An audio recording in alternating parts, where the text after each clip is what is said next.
welcome back to another episode of the Paper Pals podcast. I'm your host, Landon, with my co-host, Lane. He is Juno today. Yes, I am. Hello, everyone. How's it going? How's it hanging? If you haven't noticed, we have a new intro created by the one and only Nicholas Stoller. Pretty epic, Yeah, in my personal opinion. What do you think, Lane? Nick fucking kicked ass on the intro, dude. It sounds so good. He did it in like an hour or something, and it turned out really good. So like, shout out to Nick. Yeah, Nick pumped it out real fast, and in honor of the new, I don't know, in honor of whatever the fuck, The new intro for the show. in honor of the new intro. But yeah, Nick cooked up cool ass intro for us. Shout out Nick and Ivy League. Go check them out on Spotify. And what are we gonna be talking about? What album are we talking about today, Lane? All right, for our second ever dedicated album review, we're going to be talking about the album "Soporific" by the band Trash. Trash. Hell yeah. Trash is sick. They follow us on Instagram. They're awesome. And we love them very much. They're a smaller band compared to what we've listened or compared to what we've reviewed before. And they're part of what me and Lane consider the holy trinity of modern emo music, which we will get into later. But yeah, Trash is a band from I don't know where they're from. They're from the Midwest. They're from somewhere. I don't know where they're from. But yeah, this album was released in 2022. It is their second album. Their debut was Kiss Me, released in the same year. And they also have a new single out. It's called Astronauts Get All the Girls. Do you have an opinion on that, Lane? Yeah, I've really liked both of the new singles from the new record. It's called Straw Chairs. It comes out on May 14th, and we might cover it. I'm pretty sure we'll cover it when it comes out. We try to get like new releases and stuff whenever they drop, so maybe we'll cover that whenever it's fresh, a few weeks out of there. But yeah, their new record comes out on May 14th, so go check it out and go listen to it once it drops. The two singles have been really great. My favorite out of them is Sherbet Island. I really love that song. It's actually probably one of my favorite Trash songs. So huge shout out to those singles specifically. They're really good, and look out for the new one because no doubt it's going to be great. So yeah, just make sure to look out for that one. But yeah, that's kind of where they're at right now. They're literally in the process of dropping a new record, and we're talking about the one before it because obviously the new one hasn't come out yet. But yeah, so Yeah. perfect. So, look that up right now. Springfield, Missouri is where they're from, and they have made their debut in 2021 with Salty Butter, which is also very emo name. And yeah, vocals and I think mixing is by Derek, who is the singer and the lead guitarist. I'm not sure if there's another guitarist, but he's the guitarist. Um, they're a very DIY emo band. You might have seen them on TikTok. They had one of their TikToks blow up a couple months back. I want to say maybe a year back. Um, and yeah, so you might have been where you found them. Lane, do you want to give your experiences with Trash? Yeah, so I had actually never heard of Trash until Landon showed them to me, which is really cool because if you guys have listened to the podcast and listened to like the past few episodes that we've done, you know that I got Landon into emo through Origami Angel and Summer City and stuff. So Landon wasn't really like fully into emo until like I showed him that record, and after that he just started delving into the genre, and it was really cool to him for it was really cool for me for him to show me a band that I hadn't heard of yet. And he showed me the song Dad Rock, which is like their biggest song right now, and I fucking loved that song. I thought it was really good, and that got me to check out their records. I think I started with Soporific, and then I went back to Kiss Me, which is also a really good album, by the way. That I definitely recommend you guys should check out. But the difference with this album and their first one is that this is the first album by them that was done entirely DIY. I'm not entirely sure about the backing with Kiss Me, if they had like a label behind it or something, or if they were like in a studio or whatever recording it. But with Soporific, it was stated by the band that this is the first record that they did that was totally DIY, done completely like by themselves, I guess, do it yourself kind of in the name. So that's kind of a milestone for them, I think. And this is also like probably their most popular release. So it's definitely a big record for them, and it's a really good album that we're gonna get into that since this is a review. But yeah, Landon showed me Trash, and I'm really happy that he showed me this band because I've really been jamming the hell out of them lately. Yeah, so that's his experience with Trash. The way I found Trash was ironically through TikTok, which is gonna sound really bad, but I found them through their TikTok, and it was a video of Derek playing Dad Rock. And at the time, it was ironically at a time where I wasn't crazy about emo at all. Like, this was pre Origami Angel, post already listening to modern baseball, and I didn't really fuck with sports that much. Um, so I kind of found Dad Rock, which to me was like, oh yeah, this is like really fucking cool. Like I'm into it. And then I found Origami Angel, went through that, and then went back to modern baseball, and I found a lot of a bigger appreciation for trash, having known the emo genre a bit more. And in my opinion, trash is one of the best modern day Midwest emo bands like that are out right now. They have a very specific sound to them that I don't think anyone really captures like they do anymore. They're a very I wouldn't want to say original sound because I really haven't heard anything like them, but they're definitely Midwest, and it's a sound that you don't really hear that much anymore, except for within the people that trash kind of plays with, like Moose Creek Park and Harrison Gordon, who Lane showed me to, which we'll probably end up looking at very soon. But they have a very unique sound to them, which I really enjoy because I don't know, you just don't hear it as much. Like modern day, there's like post emo with like Hot Mulligan, but Hot Mulligan is nowhere near like how this album sounds, except for maybe just like twinkly riffs, like math rock riffs, but that's like the only correlation that the two really have. Because Trash has a very unique sound that I really enjoy.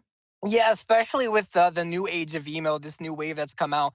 Trash has a very like math rock influenced sound, like a very mathy emo sound, and that sound kind of it hasn't entirely died off, but it's kind of not nearly as prevalent as it used to be in like the early 2010s. So it's really really cool to see a band like them currently still carrying on that genre of emo. I really really appreciate that because I am also someone that loves that kind of emo music, like whether we talking Tiny Moving Parts or if you want to go back a little earlier, This Town Needs Guns, just mathy emo bands like that. I just love that shit. Sports is another band.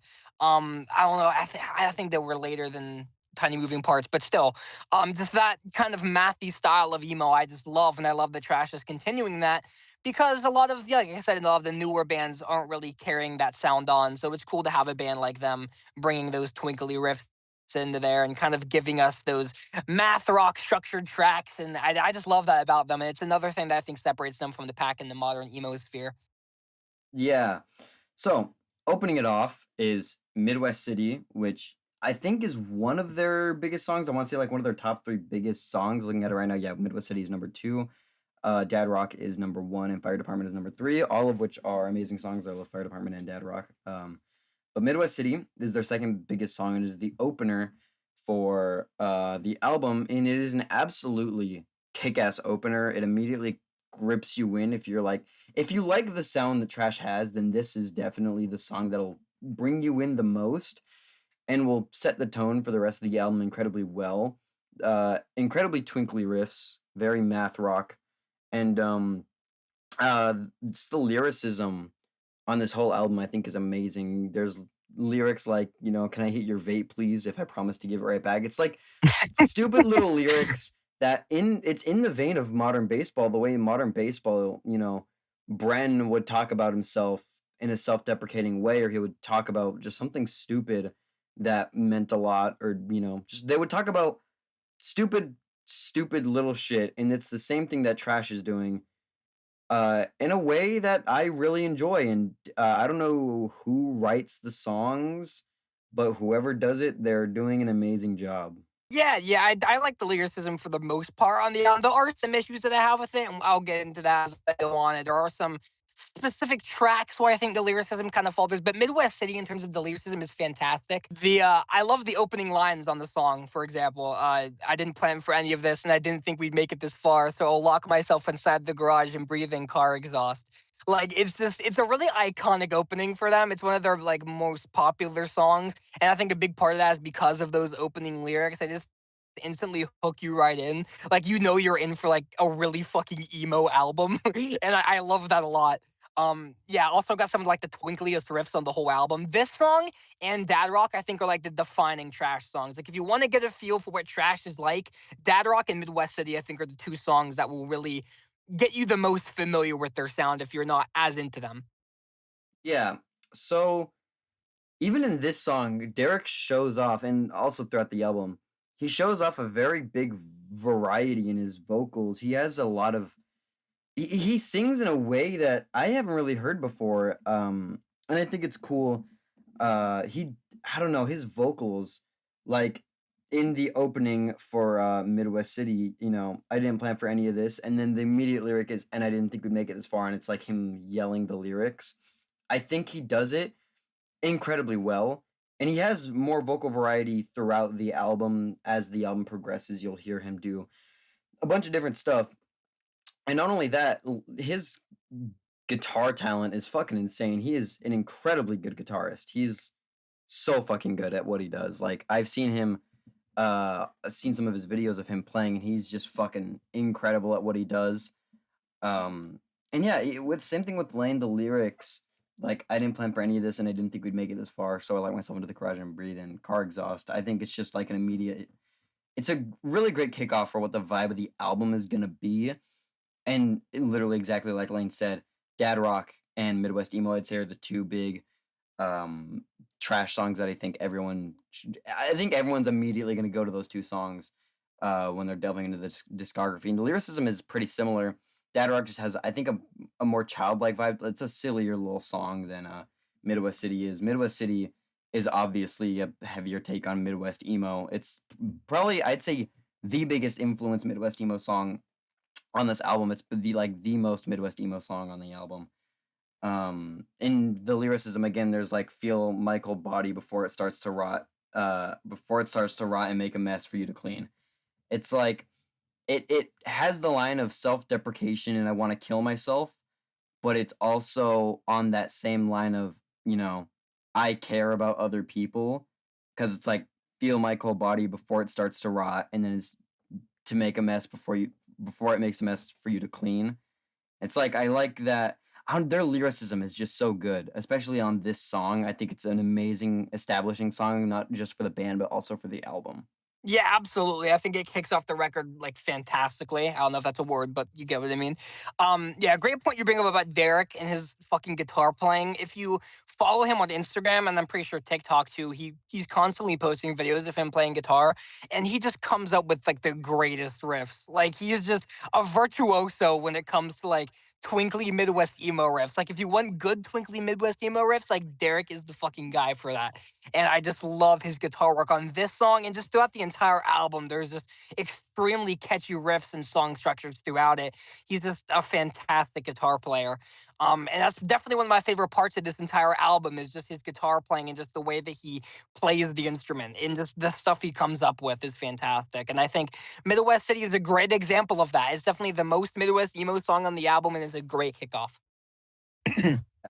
So, other than that, typical, we've gone over it. The lyricism is amazing on this song.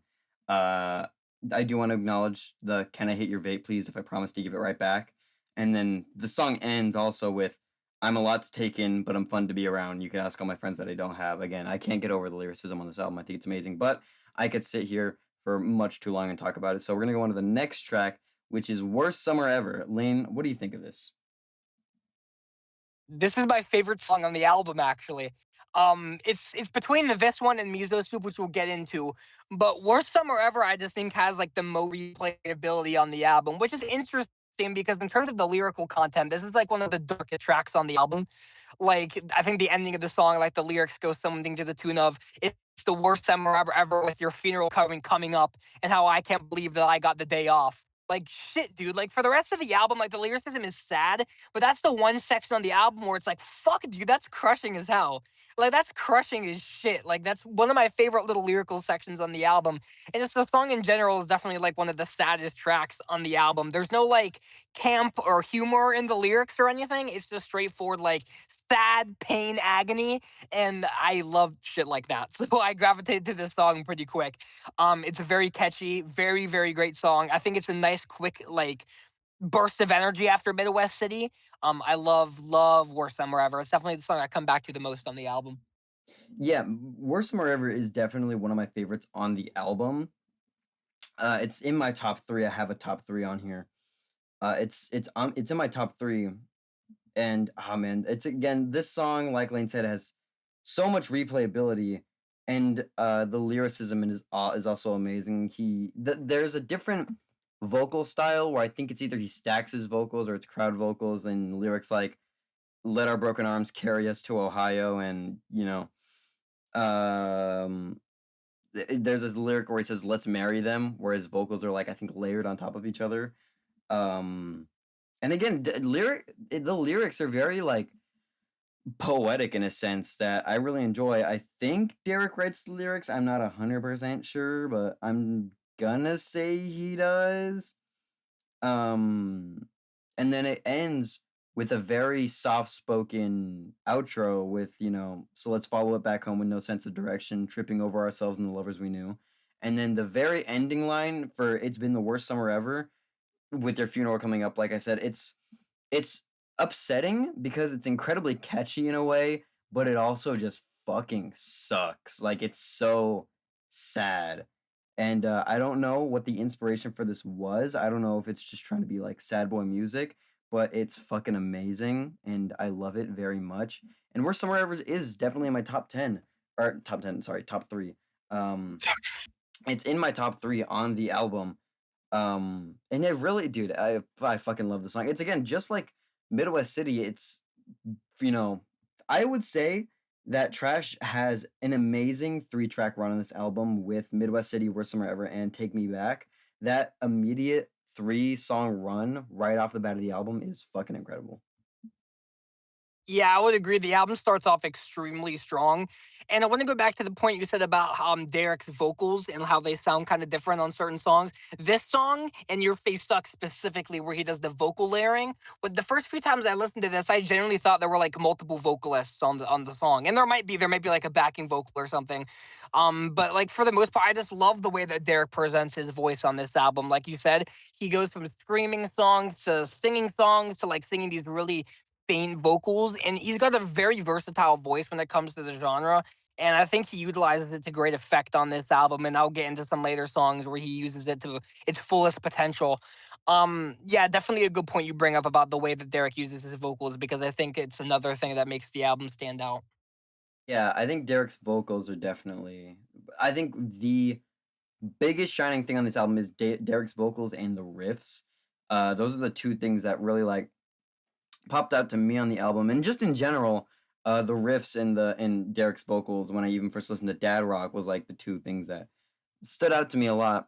And I think one of my favorite things is just the band itself. They're a bunch of like nerdy looking dudes who are just doing their own thing, and they made a little Midwest emo band, and now it's become this big thing that I hope Trash only gets bigger. Um, and yeah, the fabric of a bad night where we yelled, the lyrics and all that. I could go on. It's so fucking good, and I love whoever wrote these lyrics. I think they deserve some incredibly good head. Um, but yeah, this song, this is the first song. Midwest emo for the most part was pretty like one tone kind of.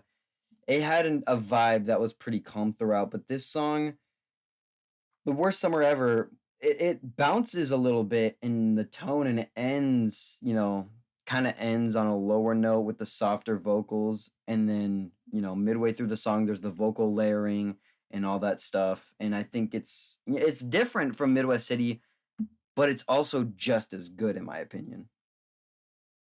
Yeah, definitely. And I think the more you listen to this album, the more each song kind of stands out on its own and kind of like forms its own identity. Because one thing I will say about this album as a whole is the first few listens when I was listening to this album, I liked it, but I didn't like it to the extent that I like it now. It took a few listens for each song that kind of stand out for me. And I think that's a sign of a good album because I think the more you listen to a good album, the more certain things pop out for you and the more you start to appreciate certain songs. And that was definitely the case for me with this record. I came back to this album so much just outside for the podcast and also like for the episode to prepare for it. Just so many of these songs stood out on their own to me. And I found myself coming back to nearly every single song outside of the record. So I think that says a lot about the songwriting. It definitely does. And I think, like, I don't know, the writing on this album, I really just can't get over because it's just so fucking good. Um, we'll go over individual lyrics as the album progresses because there are some that I do really like. Um, But other than that, any final statements on worst summer ever?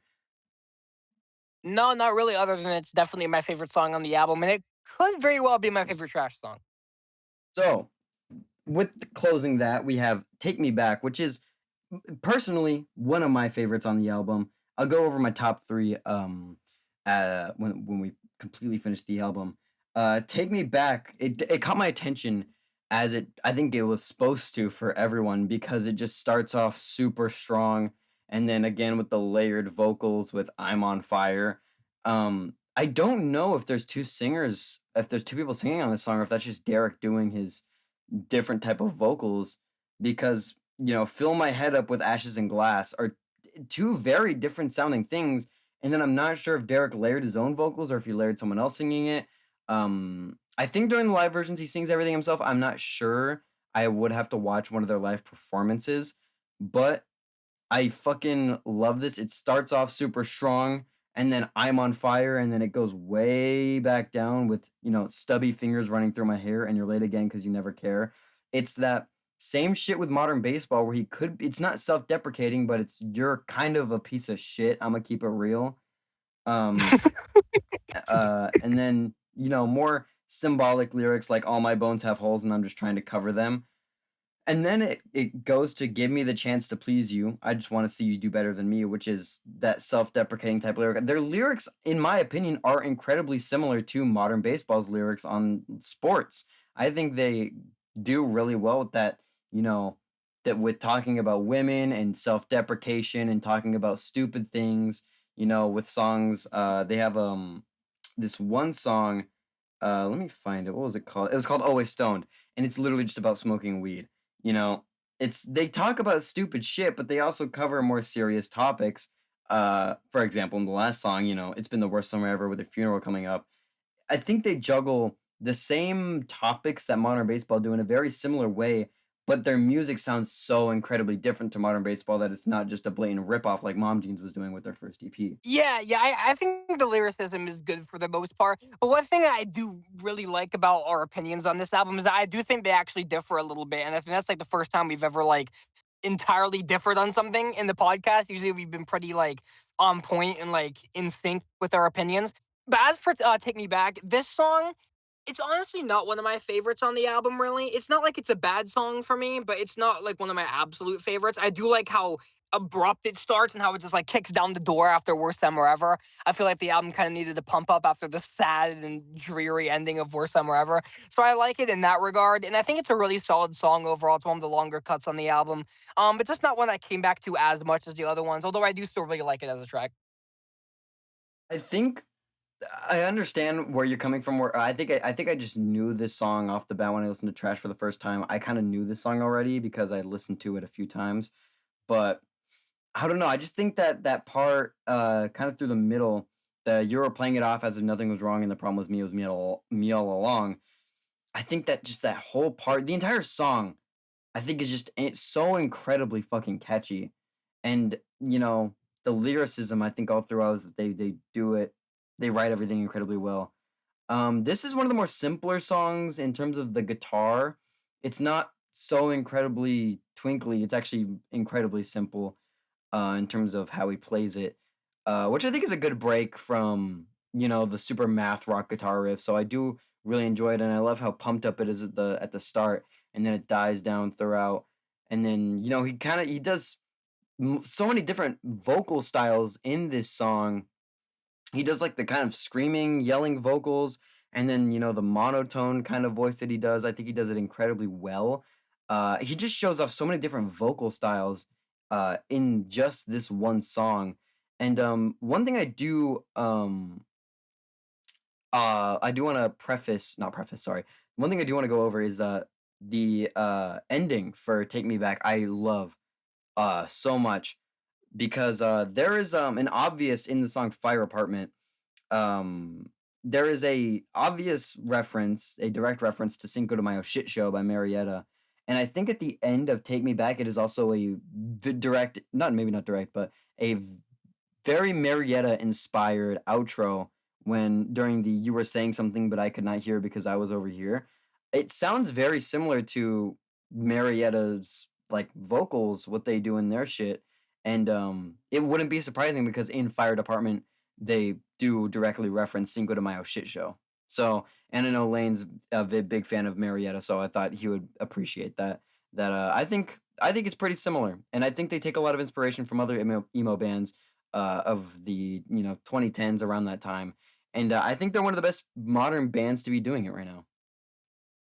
Yeah, definitely. I fucking love Marietta. I can't wait until we talk about Summer Death, dude. That's like one of my favorite albums of all time. And yeah, the whole thing with Fire Department, I listened to it for the first time. I was like, holy shit, dude. This sounds like Marietta. And it was like a really, really cool like tribute to that because, that's like one of the most popular like newer age Midwest emo tracks. So it was really cool to hear Trash kind of like do like a little interpolation of it on that track. I thought that was really neat.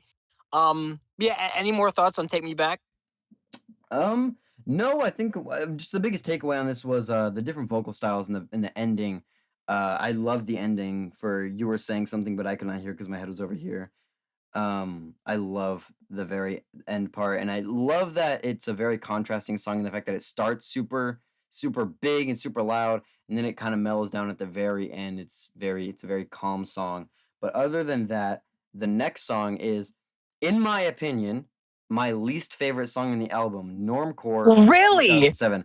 I think it's my least favorite on the album. I'm not really crazy about the song, and I'll go over it after you drop your reasoning.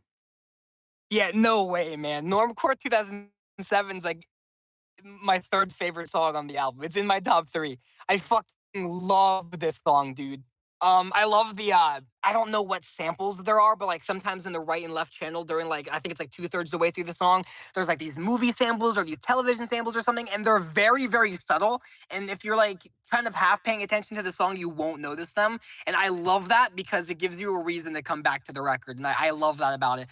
Secondly, it just has some of my favorite like lyrical passages in the album, and one of my favorite like parts in the whole record is the part where the song kind of breaks down and Derek gets that real growly voice and he's like, "Fuck your life, isn't everything you wanted and more." Like it just hits, it just hits so good. I just love the way the song breaks down and then gets right back into it like that. And those are some of my favorite lines of the song. And then the part whenever the guitars kind of have this like pounding beat to them along with the drums, and the lyric is I don't believe anyone who says that they are not afraid to die. Like that's such a real lyric. That's such a real lyric. It's so forward and it's so direct, but for a band like Trash, I think that's a good thing. And I think they pull a line like that off really well. And it's just like one of the most honest and like straightforward lines on the record. Like you say you're not afraid to die, like that's fucking bullshit. Like shut the hell up. Like I just love how straightforward that fucking line is. And just overall as a song, it's just one of the most interesting songs I think on the record.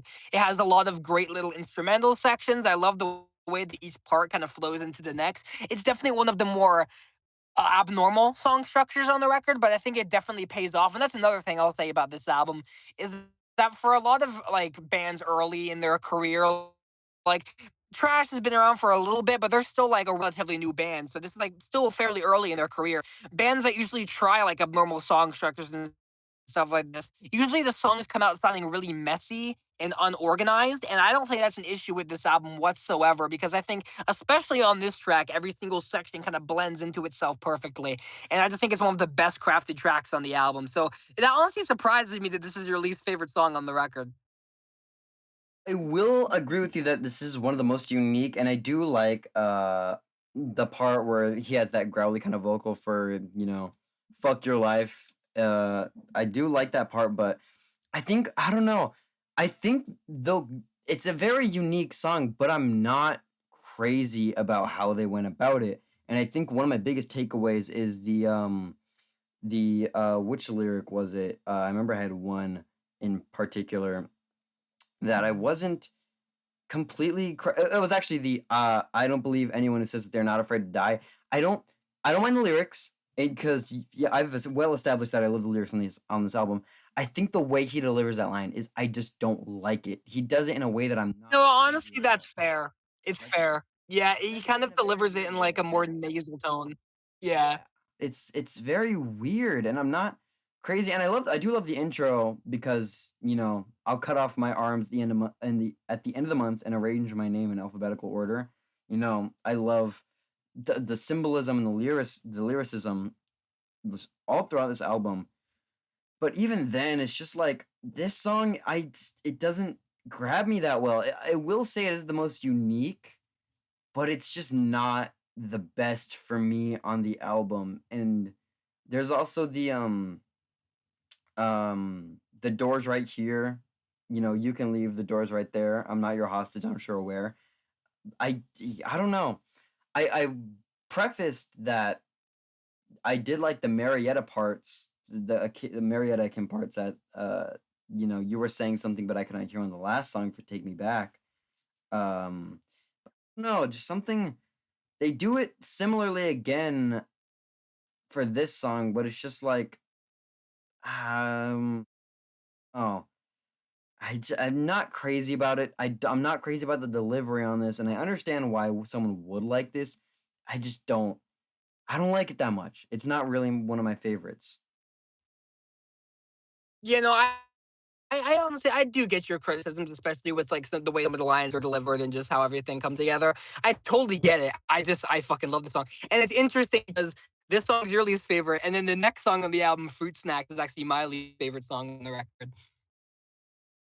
Yeah, see, this is probably the most uh, you know, difference we've had in an album review because uh Fruit Snacks is actually like one of my favorites on the album. I fucking love Fruit Snacks. But do you have any more things you want to say about Normcore 2007 before we wrap that up?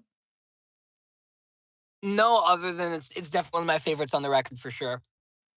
Respectable. And I also do want to go over since we're you know, we'll do it. I'll go over it after we do Fruit Snacks. But Fruit Snacks is one of my favorites. One of the biggest things for me is that I love the lyrics in this song. It's that same shit that's just like singing about a stupid song. You know, can you stop at Sam's and pick me up some fruit snacks? And then I think one of my favorite lines on this album is at the very end. It's the very like absolutely begging, like, desperate way of singing. Can you all stop talking during my presentation, please? I'm already worried about my stutter and the sweat seeping through my jeans.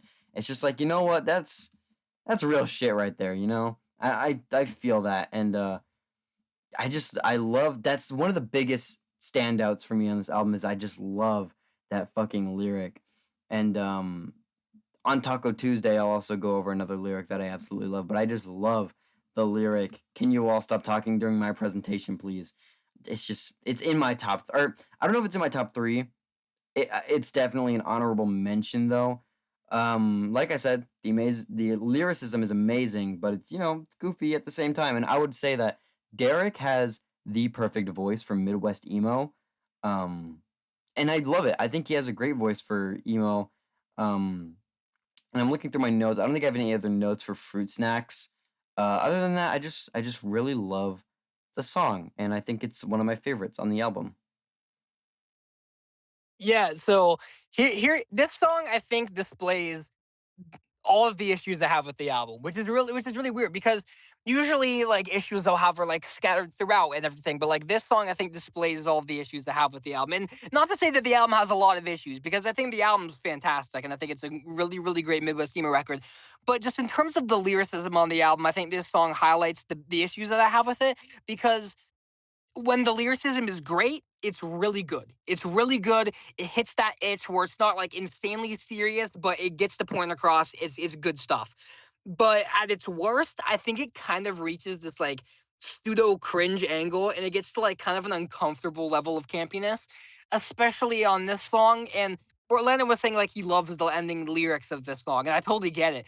But it just they hit that uncomfortable level of campiness for me, and that's kind of an issue I have with some lines on the album. And this pretty much this entire song specifically, like the opening line, like "Can you stop at Sam's and pick me up some fruit snacks?" It's just like I don't know how to really feel about that. Like I understand like the album's lyricism kind of has that silly side to it, and that's totally cool. But like this song, I feel like is literally like about nothing. Like I feel like it's actually about nothing, and that's not like to say that there are other songs like that and like I have that issue with the rest of the album. It's mostly just this one song, but there are elements of that kind of issue in some other tracks on the album. But like all of those issues in the lyricism aspect of the album were like collected in the lyrics of this song.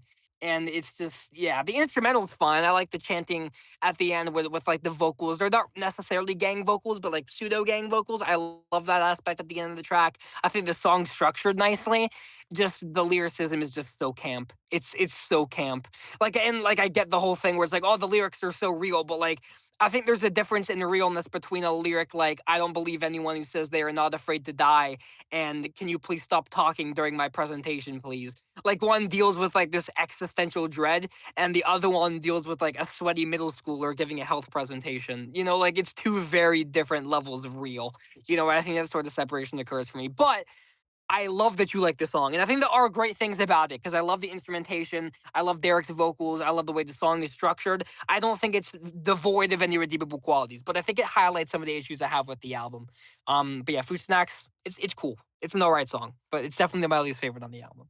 I do get what you mean by the campiness of the lyrics because it is the way I can imagine it for you is the way that like if I wanted to make an emo song, I could continue to sing about I fucking hate my life, my girlfriend cheated on me with another man, and I want to fucking die.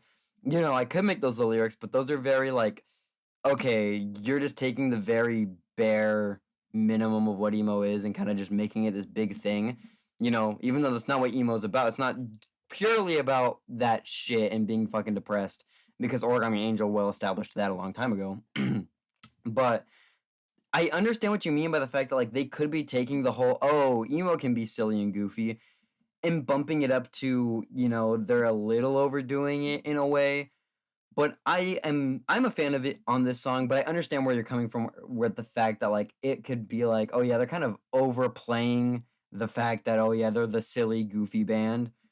And I understand it and I get why it might not be your favorite, but the least favorite, that's very interesting, but it's the most contrasting episode of Paper Pals we've had so far.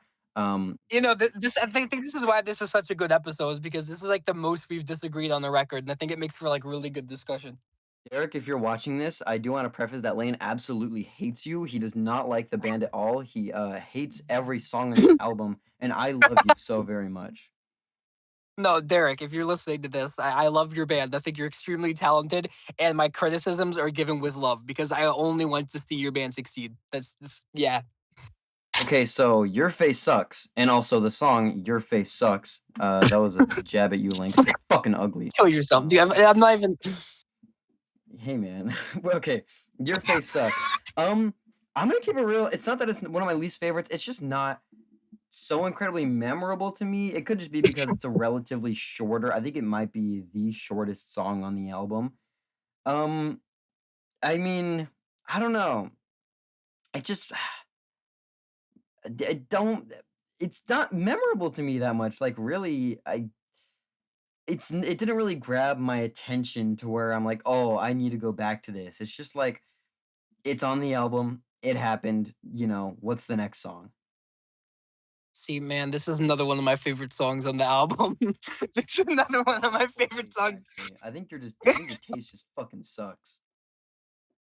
Man, I love this song so much. This is another one of my favorite songs on the album. This is just one of those songs where it's just like I fucking hate your guts, and I just love emo songs like that. But I just love the way that the vocals sound on this song specifically. About halfway through the song, the vocals just sound very frantic. They sound very like I don't know, like exhausted and just like completely devoid of any sort of loving emotion towards someone. Like I think the lyric is like, I can't stand to look at you. And it's like the way that like one of the vocals goes like real high and one of the other ones kind of stays like that. Like the vocal layering on this song, I think is fantastic. And then just the ending part where it just like builds and builds the emotion. I think this is definitely one of the most emotive vocal performances from Derek on the record. I love this song. It's a very quick song. I get why it would be forgettable, but every time this song comes on, I just have a big ass smile on my face because it's just like my favorite kind of emo thing going on with it. I love this song. Understandable, but also fuck you. But just for me, it's just like an all right song. It's like, eh, it's like it happened and it's a song and I know it. I would rather listen to so many other songs. I would even rather listen to Normcore, which is like my least, because Normcore stood out to me, even though it is my least favorite. It stood out to me in a way that, like, okay, I remember Normcore pretty well, but Your Face Sucks is just like, oh, which one was that again? I gotta kind of gotta remember it. Like even during, I gave the album a listen, um, just before the podcast, and I was like, I had to write down notes, being like, okay, this is which song that is. Just remember, please remember, because I knew I was gonna fucking forget. Um, and we're on to the next three, but before I go over that, I do want to preface, since we're about over halfway through the album, I do want to point out one thing I noticed on the album is that "Why Would I Watch" by Hot Mulligan, it dealt with themes of it was very nostalgia based, and I think Trash did that. This is before "Why Would I Watch" release, but in the same way, I think this album is very heavy on the nostalgic vibes. Looking at the album cover and the ending for Midwest City, I love the ending for Midwest City. It's a Cardinals baseball, winning the World Series. The 1970 something World Series, but I think it's you know it's very heavy on the vibes of nostalgia, and I think they did that a year before. Why Would I Watch, when Hot Mulligan did it? So I do think they're, I wouldn't say pioneers of it, but they definitely, they were doing that well before I think some other bands were kind of riding on that wave of nostalgia. And I do want to point that out because I think that is something that is very heavily present throughout the album. And I do think it might be Derek's Daughter. I forget. I forget which song it's on. I'm gonna keep it real, but I think it's At the end, I think it's on the end of "Take Me Back." I'm pretty sure. I was gonna say I do believe it's the end of Take Me Back, but it might be Derek's Daughter. I'm not completely sure, but you do hear a little girl in the back, and I think it's supposed to represent, like, oh yeah, back when you were a kid and all that. And then the album cover is of, I believe, Derek and his family when he was younger. I'm not completely sure on who it is. I'm just assuming because younger Derek has appeared multiple times on his album covers, like numerous fucking times. So I wouldn't doubt that it's him. But it's like an old Polaroid picture. And then, Midwest City ends with the Cardinals winning the World Series. And I think they were doing this like a good year before Hot Mulligan did it. And I'm not saying that Hot Mulligan was inspired by it, because they might have been, but I also can't say that they were because I don't know. But I do want to point that out because I do want to give them credit where credit's due. I think they did a great job on that regard. I'm not sure if you noticed that, but that's my kind of take on it. Yeah, no, I've definitely picked up on the nostalgic theme of everything. It kind of has that yearnful, like, feeling in a lot of the songs where it's kind of like yearning for the past, and I think the album cover definitely speaks to that. It's a great theme present throughout the album, and like you said, like bigger bands like Hot Mulligan and some other bands have kind of jumped on that nostalgia bandwagon thing, and I think Trash was on that before a lot of other bands were, so I think they do get a lot of credit for that. Yeah. So other than that, do you have anything else you want to say about Your Face Sucks? No, other than it's one of my favorites, and you should listen to it again and make it one of your favorites. I don't know. The Orgy. I love this. I love this song name. Also, do want to point out Pandora. Panda Orgy, also a predecessor to Cock Party 2. I do want to say that they also did that first. 42. Yeah, they did that first. So I do want to point that out. I love the lyrics on the song so much. It's also just, common relatability in lyrics. Same thing with the presentation. Can you please stop talking during my presentation, please? It's relatability in the common life of a person. As soon as I can, I'll get out of bed. I'm having problems with my car. It's been stuck in my driveway all month long. It just, like, it's common problems that people have, and it happens. And I think that's one of my favorite parts about it. Same thing that modern baseball did, where it's like that relatability of, like, oh, I felt this way about a woman too, and I can't believe that they're the ones that are saying, this isn't to that extent, but I think they do it incredibly well throughout the album. Um, Panda Orgy has one of my favorite vocal performances on the album. I think his vocal performance is fucking amazing on this song, and I love it very much. It's Number 5 for me on my ranking is what I gave it. I do love the song so very much. And yeah, that's what I think of that. Yeah, Panda Orgy is really, really cool. The main thing I wanted to highlight about the song is the fucking bass. The bass on this song is wicked, man. For most of the album, you don't really notice the bass, but whenever it shows up, and especially on this song, it gets a lot of time to shine. Just you notice how good the tone is on the fucking bass. Like it just sounds so good. Has this really like warm bassy tone to it. I just love the bass on this song. I think it's fucking wicked. And another really cool thing I want to talk about is Derek's vocals on this song. They, especially during, I think it's like a bridge section or something, which the bass is also very prominent in. He sounds a lot like Dylan from Tiny Moving Parts. As soon as I heard that section of the song, I'm like, this sounds like a Tiny Moving Parts song. Like it sounds like a song, like a part of the song that could be in like a Tiny Moving Parts album. Which I thought was really cool because I love Dylan's style of vocal. Where it's kind of like this, not even necessarily singing, it's just kind of like this yelling thing kind of going on. And I thought Derek sounded a lot like him in that specific part of the song. And they're also like a very mathy band, and so was Tiny Moving Parts. So maybe there's kind of like overlap there in terms of inspiration. I'm not entirely sure.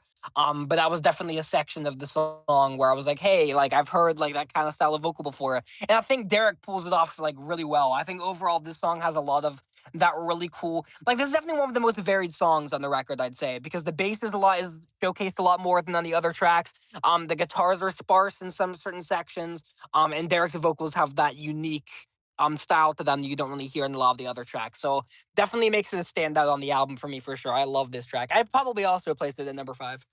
So for this song, one thing I really enjoyed about it, that did stand out to me a lot is those desperate lyrics that you hear in the ending of Fruit Snacks also reappear in Panda Orgy, but in such a more hard hitting way. With the what was in the water at such a sour taste. I've lost so many memories more than I can replace. And then it gets even more like, it sounds like he's really fucking going through it with "You have made me so uncomfortable." Um, and just you could feel there's so much emotion in Derek's vocals when he says that line that I just absolutely love, and it makes me love Panda Orgy so much more. Um, and I don't know his vocal. It's why vocal delivery in itself, the way he sings the song is amazing. At the very end, when he does the lyrics for "What Was in the Water," fucking love it. And then he really tops it off with the "You have made me so uncomfortable." It honestly, I'm surprised it's not in my top three. It might make its way up there eventually though. Yeah, Panda Orgy is definitely one of the more grower tracks on the album for sure. Like you'll listen to it for the first time, you'll be like, yeah, this is a good song. But I think the more you listen to it, this is definitely the most grower song on the record. I think the more you listen to it, the more each element definitely shines, and I think it'll definitely become one of your favorites the more you listen. Greg, why don't you go piss your pants again? Miso soup, dude. I love this song. I Yeah. love this song. So we're on miso soup, which does sample super bad, which is fucking Super bad, bro. sick. That's like my favorite part of the whole song. Super bad is one of my favorite movies ever. I'm so happy about it. It's the samples of the movie are woven in so well in the song. Like it's probably some of the best sample work I've heard in like any emo song. I just love the way that the samples are interwoven with the guitars. It's so good. And one thing I do love is the fact that they use the weirdest parts of the fucking movie. Like there are parts that could be sampled in like a Midwest emo type of way, like when um fucking why don't Evan and what's his fucking name?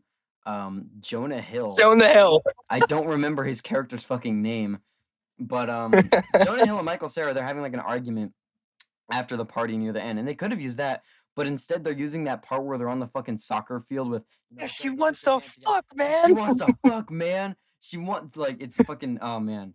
I like I love that they decided to sample those parts. The lyrics in this, they're like all right. I do love the "Your arms look so inviting, like a prison that I'll die in." Other than that, the most memorable part to me is the super bad samples. Miso Soup is good. It's more, I remember it, but it's not the best song on the album. See, man, this was like my favorite when I first heard the album. Worst Summer Ever has definitely My become my favorite now, God, but dude. we disagree so much, but I love it. I think it's like the best discussion we've had on an episode. Miso soup is just it's definitely the most unique song in terms of just like the musical palette because it has silly little synths in it. And when I mean silly little synths, I mean like Motion City soundtrack synths. Like if you listen to like Commit This to Memory, like literally any song off Commit This to Memory, you've got like those little like beep boop beep boop beep boop beep boop. Like you've got those little like synths in there and they're present on this song. And I'm like a sucker for that shit. So I love that. And then the last minute is just like this straightforward like electronic ambience kind of thing, which is like the only time it appears on the album, and it sounds so good and it fits in so well. It's just a weird inclusion, but like I guess Trash is just like a band that's just like, let's just put a little electronic section in there because it'll sound cool and it'll be like real trippy and like, and it sounds really good. It sounds really good. The song could have easily ended after like 2 minutes, but they add that ending section and it's just such a great way to close out the track. I love this song, dude. One of my favorites, probably my second favorite on the album. Yeah, I did want to acknowledge that Miso Soup did have a very interesting outro with that like techno. I don't want to say techno, but like synth ambient at the very end. Again, I'm putting it together. I put it together that like I want to say Hot Mulligan was inspired by this album in some way because Hot Mulligan does that multiple times in Why Would I Watch? I think it's like I want to say like I don't know Chris or Ryan or maybe even fucking because Tades listens to a bunch of fucking Midwest emo music. I want to say he found this album or someone found this album and recommended it to them, and I want to say that they got some inspiration from it, but I can't be too sure. But that's just my view on it. Other than that, do you have anything else you want to say about Miso Soup besides the super bad samples? No, other than I'm just so glad that the Superbad samples are a thing because Superbad is just one of my favorite movies ever, and I'm literally McLovin. Well, no, I'm Juno in my profile picture, but you know what I mean. Yeah. On to the next track, second to last. It's been well established that I love just commonly relatable lyrics, and again, this song starts off with my research paper is due at 11:59 on Tuesday. It's common relatable fucking lyrics, and I love it. It's like I love the depressing lyrics. I love some of the self-deprecating lyrics. I think he's a great lyricist. Derek's a great lyricist. I'm assuming he's the one who wrote the songs. But man, I just fucking love me some just like, this is shit that everyone goes through. Why not write a song about how, you stubbed your toe on the corner of a fucking table?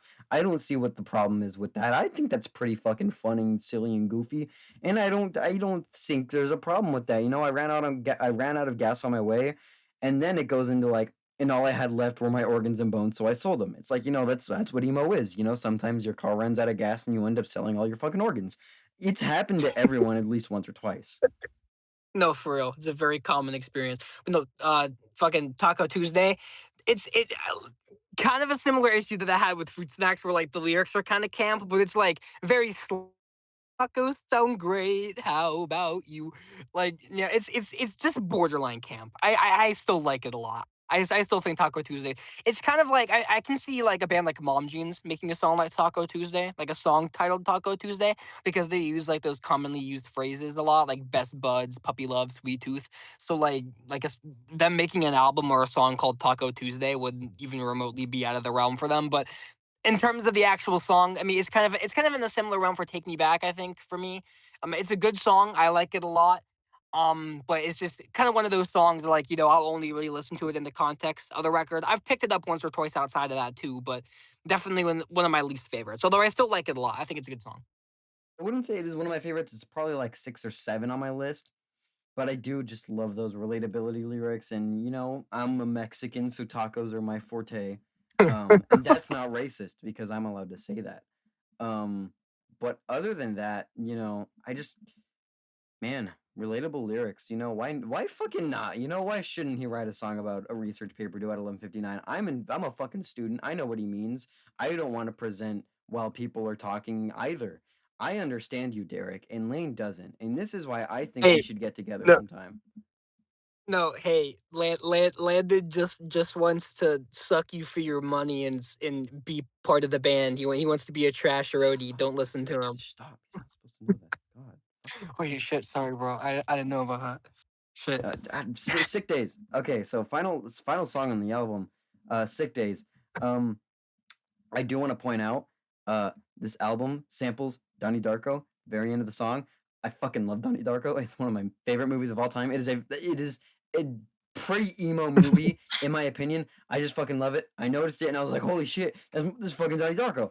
I was like, oh, fucking shout out Derek for being a cultured ass man. Yeah, I love that man. Please let me in the band. But fucking dude, I love the Donnie Darko sample at the end. And again, the album started off very well, and I think this is an amazing closer for the album. Again, the lyrics are, head in the drywall with prescriptions I can't fill, ceiling fans keep your breath in. It's like the lyrics are very nice and it ends very simply, and then it ends with the sample. I think it wraps up the album and puts a nice little bow on it, and it makes it feel whole, and it makes everything just it wraps it up incredibly well, and I really like it not only as a song but also as a closer. Yeah, Sick Days is a fucking great closer. It's a yeah. It definitely makes the cohesion of the album more apparent. I think it's a very well structured song. I think it's one of the more hard rocking songs on the album too, which is interesting having it be the last track on the album.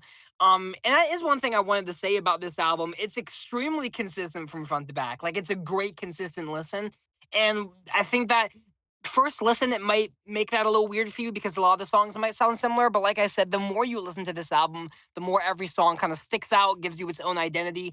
And I just love that about this record. And I think this is a great closer. Definitely, it's one of the longer tracks on the album too. So I think it's good having the album end on one of its longer tracks instead of a shorter one. Yeah, I love the sample at the end. I've never seen Donnie Darko, but I like how the sample's used in the song. So I thought that was really cool. Yeah, I think it's a great closer to the record. And like overall, I think from front to back, the track list is just like impeccable. I think they did a great job organizing everything for sure. Right, I do have with actually the Donnie Darko sample is it goes up to like, oh, what did Sparrow tell you? How did that make you feel? And the whole thing was that she said every living being on this earth dies alone. And it cuts off with, how does that make you feel? And I understand why they would have done that, but if you've seen the movie, it ends with, I don't want to be alone. And I feel like that as the closing lyric would have like fucking sealed it incredibly well. I understand that, like, oh yeah, how does that make you feel as being the last lyric? I understand why they would do that. And it makes sense because it's supposed to like it might try to reflect on the listener on how, they feel about certain things. But I feel like if they were to use that, very sad, basically crying Donnie Darko saying, I don't want to be alone, I feel like that would have worked a lot better. But other than that, closes up the album super well. Final thoughts on the album, Lane. Overall, man, I think Trash is one of the best doing it right now. I'm being totally honest. This album's Soporific and The Yuppies Are Winning by Harrison Gordon. Shout out Harrison Gordon, you fucking rock. I think those were definitely two of my favorite recent emo records. We could throw in Why Would I Watch by Hal Mulligan in there too for sure. But those three records for me are some of my favorite recent emo records in like the last 2 or 3 years. I think Trash is just doing God's work. They're fucking exactly what I'm looking for in the Midwest emo band right now. They have the witty lyrics, they have the great guitar work, they have the great vocal performances, they have a really this fucking kick-ass frontman. They just have great band chemistry overall. They interact with their fans like in a really great way. I just think they're everything that the scene needs right now. I think Trash is absolutely fucking fantastic.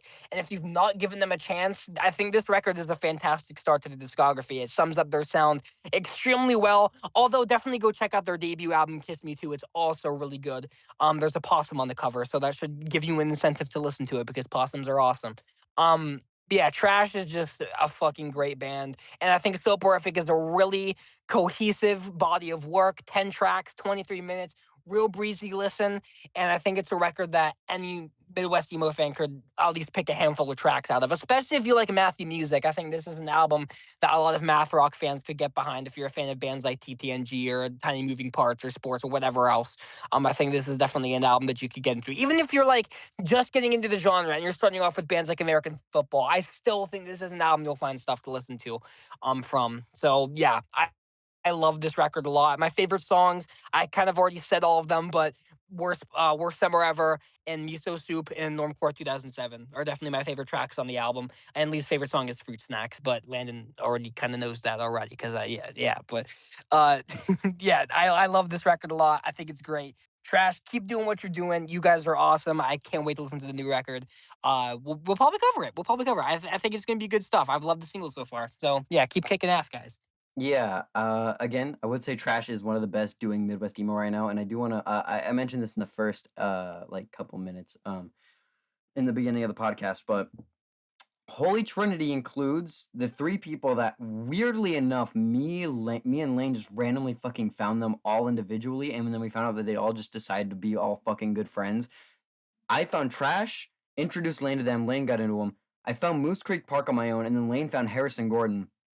We all just decided to listen to them, and then found out that they're all just casual friends and tour with each other. So that's like the currently our holy trinity in Midwest emo right now is those 3. I love Moose Creek Park, and Lane loves Harrison Gordon, and I love Harrison Gordon. I think they're fucking great.